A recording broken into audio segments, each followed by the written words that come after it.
जिले में गंगा कया भूमिया विभिन्न जातिर आमर प्राय 14टी प्रकार जनजातिर जनसाधारण बसवास करती अधिवासी बेंगली अच्छा जेनराल अच्छा समस्ते ये जो पोलावरम प्रोजेक्ट 2027 सुधा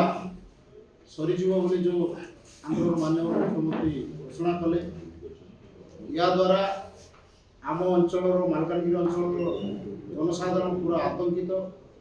कारण 2022 मसीह जितेबाला साधारण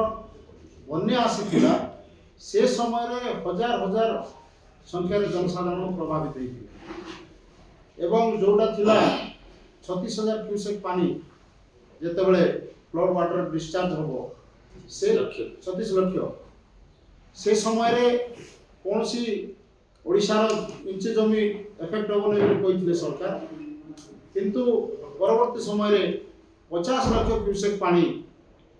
फ्लड डिस्चार्ज वाटर डिस्चार्ज हम से समय आंध्र सरकार निष्पत्ति नेले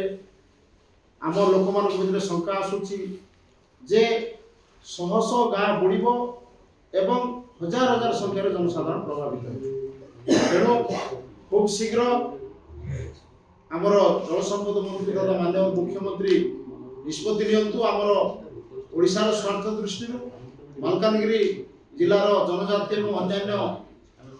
लोक मान जनसाधारण स्वार्थ दृष्टि निष्पत्ति नियंतु ये डैम को बंद करने किंबा ये डैम जो भाव में पूर्वतन माननीय मुख्यमंत्री नवीन पट्टनायक बारंबार से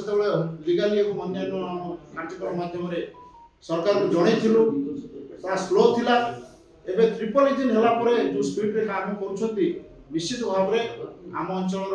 मालकानगिरी जिलार जनजाति और अन्य आदिवासी मानकर क्षति हो बोली आशंका अच्छी तेणु खूब शीघ्र बंद करा जाओ एवं डिस्कशन माध्यम आलोचना करा जाओ बोली आम दाबी रही।